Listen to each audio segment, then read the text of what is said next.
శివుడు మొదటగా రుద్రుడిగా ఆవిర్భవించినప్పుడు తన నుంచి అఖండమైన జ్యోతిపుంజాన్ని ఆవిర్భవింపజేశాడు. ఆ జ్యోతిపుంజము 5 క్రోశల విస్తీర్ణంగా ఉన్నది. 5 క్రోశల విస్తీర్ణమైన జ్యోతిపుంజాన్ని భూమి యందు పెట్టాడు. అదే కాశీ అనే క్షేత్రంగా ఉన్నది. అక్కడ నేను ఎప్పుడూ ఉంటాను, వదలకుండా ఉంటాను అన్నాడు శివుడు. అందుకే దాని పేరు అవిముక్తము అంటారు. ఇక్కడ రుద్రుడు ఇల్లు గనక రుద్రగేహం అని దానికి పేరు. అక్కడ నేను ఎప్పుడు ఆనందంగా విహరిస్తాను గనక ఆనందవనం అని పేరుని శివుడు చెప్పాడు. అలాంటి ఆనందవనము, అవిముక్తము, కాశీ, రుద్రగేహం అనే క్షేత్రంలో నువ్వు వెళ్ళి అక్కడ సాధన చేయి. ఎందుకంటే సాధన అనేది తీవ్రంగా ఫలించాలి, శీఘ్రంగా ఫలించాలి. అంటే శీఘ్రంగా, తీవ్రంగా, పూర్ణంగా ఫలించాలి అంటే క్షేత్రమందు సాధన చేయాలి.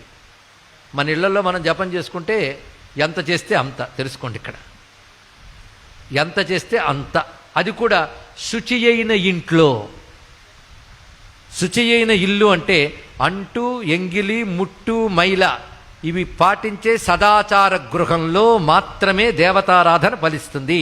ఆ ఆచారం లేని ఇంట్లో దేవతలు రారు, స్వీకరించరు. తీసుకోండి, దేవతలు, పితృదేవతలు ఉండాలంటే సదాచారం ఉండాలి. కనుక సదాచారం ఉన్న ఇంట్లో చేసింది చేసినంత ఫలిస్తుంది. గోశాలలో చేస్తే చేసిన దానికంటే 10 రెట్లు ఫలితం ఎక్కువ.